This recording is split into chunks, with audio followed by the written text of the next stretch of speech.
Aujourd'hui, on va parler d'un peuple sahélien dont on parle un peu moins dans la zone francophone et pourtant qui constitue un groupe important dans le Sahel et l'Afrique de l'Ouest, les Haoussa, qui ressemblent sur plusieurs points aux Soninké, qui est aussi un peuple sahélien de l'ouest de l'Afrique.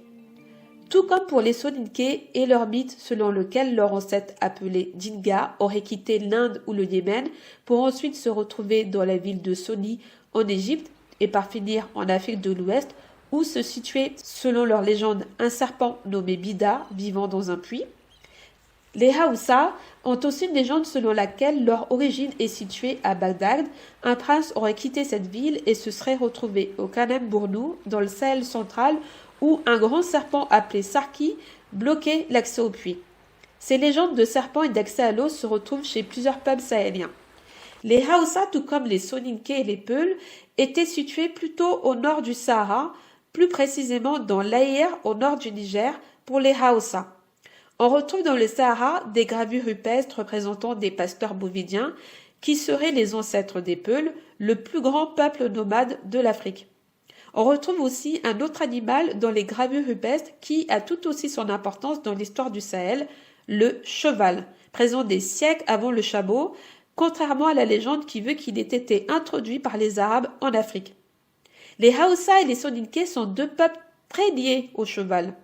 Chez les Haoussa, le cheval a une place centrale dans leur culture.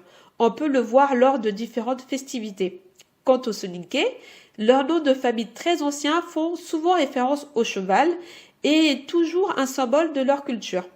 Une vidéo entière sera consacrée au cheval et son lien avec plusieurs peuples sahéliens. Suite aux sécheresses, aux guerres et à différents événements, les Haoussa, tout comme plusieurs peuples sahéliens, sont descendus lentement plus au sud du Sahara. Aujourd'hui, on retrouve les Haoussa principalement au Niger, où ils représentent l'ethnie majoritaire, au nord du Nigeria et également en petites communautés dans plusieurs pays de l'Afrique subsaharienne. C'est fini pour la première partie de cet épisode.